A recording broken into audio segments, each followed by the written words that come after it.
Welcome to my channel, The Human Frontier. When I was 10 years old, promises felt like games. We made them the way children everywhere do, carelessly, dramatically, convinced the universe itself was listening. "I'll become Empress one day," she had said, standing barefoot on the rusted hull of a decommissioned cargo shuttle. "And when I do, I'll make you my royal protector." I laughed, kicked a loose bolt across the metal plating, and replied, "Fine. And I'll protect you from absolutely everything." We sealed the promise with a handshake. Then life happened, and I forgot all about it. Her name was Lyra Vale. We grew up on the mining colony of Orinth 9, a place no one important ever visited. Dust storms rolled across the plains like gray oceans, and the sky always carried the faint glow of orbital extraction platforms. Most kids expected to spend their lives in the same mines as their parents. Lyra never accepted that. Even as a child, she carried herself differently. Back straight, voice steady, eyes fixed somewhere far beyond the colony's dull horizon. While the rest of us dreamed of leaving, she spoke as if she already belonged somewhere greater. "I'm not meant to stay here," she used to say. "I don't know how yet, but I won't." I used to tease her for it. "You planning to conquer the galaxy?" She shrugged. "If that's what it takes." At 16, our paths separated. My family signed a contract with the Terran Defense Fleet, and I left Orinth 9 to begin military training. Lyra stayed behind. We promised to stay in touch, but messages faded over time, swallowed by deployments, transfers, and the slow distance that builds when two lives move in completely different directions. Years passed. I became a soldier. Nothing legendary, just another name in a long roster of trained personnel assigned to border security and convoy defense. Dangerous work, but predictable. Lyra became a memory. Then one day, her name appeared across every news channel in human space. "Imperial succession crisis ends. New Empress crowned." The image that followed made me sit upright in disbelief. Lyra Vale. Older, sharper, wearing ceremonial armor that shimmered like liquid metal, a crown of luminous alloy resting above her dark hair. The broadcast explained that she had discovered her lineage as the last surviving heir of a long-lost imperial bloodline, one that ruled an ancient interstellar civilization allied with humanity centuries ago. Within a decade, through strategy, diplomacy, and more than a few military confrontations, she had reclaimed the throne. The girl from the mining colony had become Empress of one of the most powerful systems in the quadrant. And I realized something strange. I hadn't thought about our childhood promise in years. I was stationed on the patrol cruiser Aegis Dawn when the Imperial summons arrived. At first, I assumed it was a mistake. The message bore the official Imperial seal, requesting that Sergeant Aaron Hale, me, report to the Imperial capital for ceremonial consultation. "Ceremonial consultation?" my commanding officer repeated, raising an eyebrow. "What exactly did you do, Hale?" "No idea, sir." 2 days later, I stood inside the largest palace I had ever seen. The capital world of the Empire gleamed with towering crystalline structures, suspended transit lanes, and artificial constellations orbiting the upper atmosphere. Everything felt engineered to remind visitors of the power centered there. I expected a formal delegation. Instead, a single escort led me directly into a private audience chamber.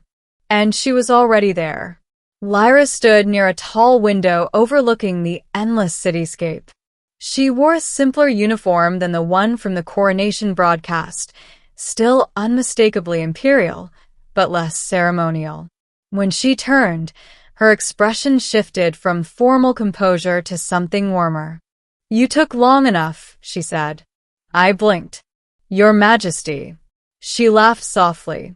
"If you call me that again while we're alone, I might have you thrown out just for entertainment." For a moment, It felt like we were kids again, standing on the rusted hull of that old shuttle. Lyra, I said carefully. Aaron. Silence settled between us, not uncomfortable, just heavy with the realization of how much time had passed. You look surprised, she added.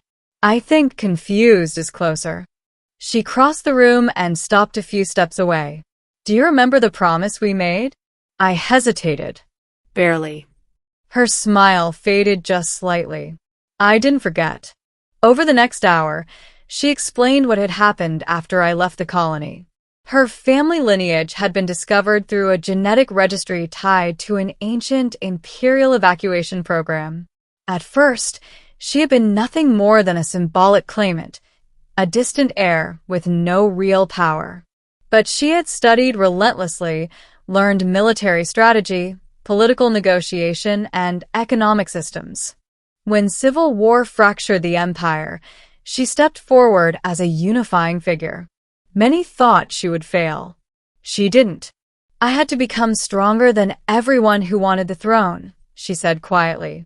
Because if I didn't, millions of people would remain trapped in endless conflict. You did more than survive, I said. You won. She shook her head.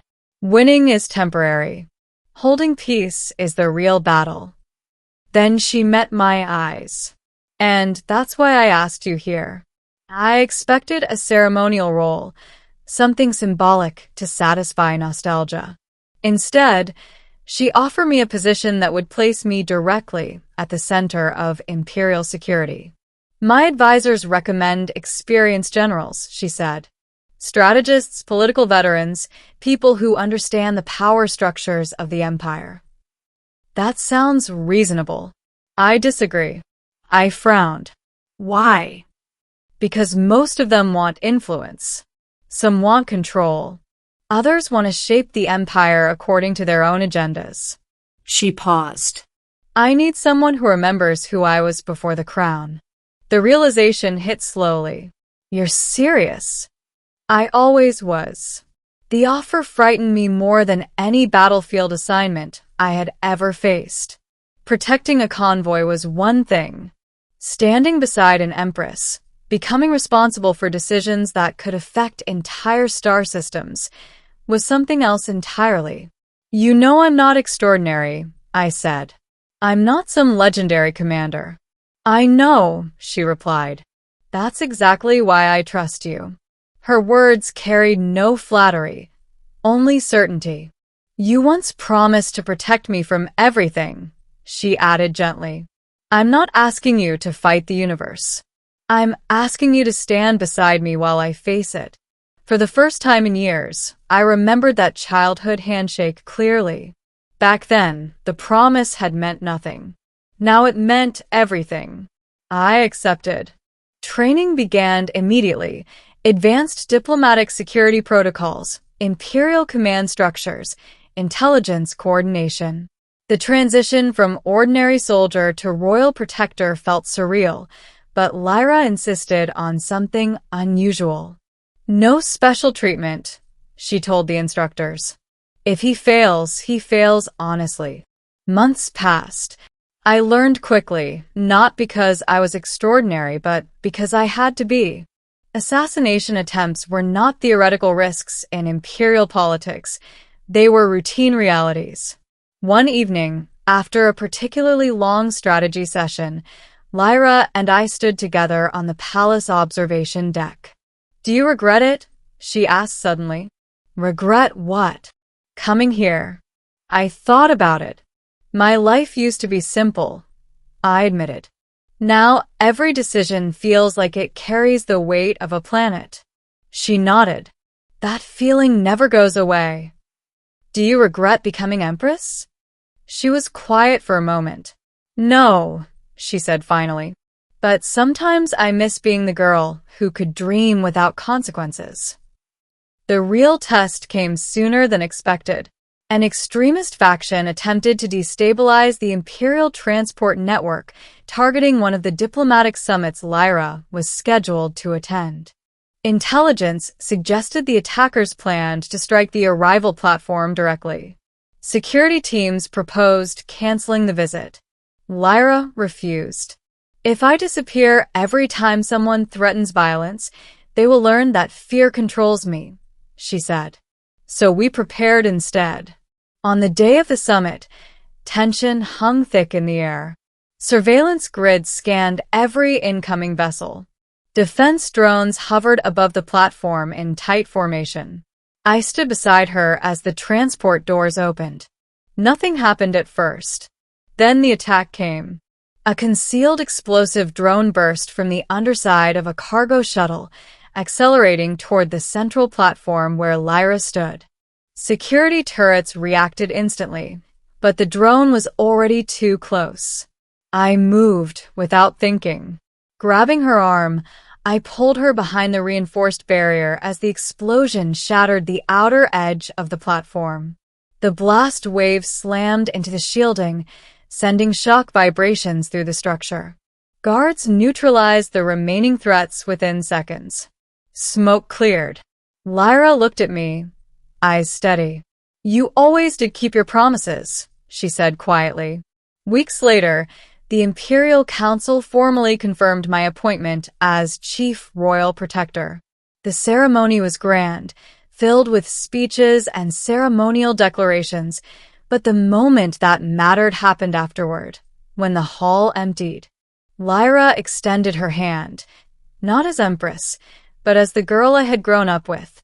"Do you remember what you said that day on the shuttle hull?" she asked. I smiled faintly. "I said I'd protect you from everything. And now." I took her hand. "Now I mean it." People across the Empire often believed destiny had brought us together again, that some cosmic design had guided the miner's daughter to the throne and the ordinary soldier back to her side. But the truth was simpler. Years ago, two children made a promise, without understanding its meaning. Time separated us. Life changed us. Power reshaped our worlds. Yet when the moment finally came, the promise was still there, waiting, unchanged, for someone willing to honor it. Back then, it meant nothing to me, until the day she became Empress. And I realized I had been preparing my entire life to keep it. Thank you for listening. Subscribe for more cinematic science fiction stories.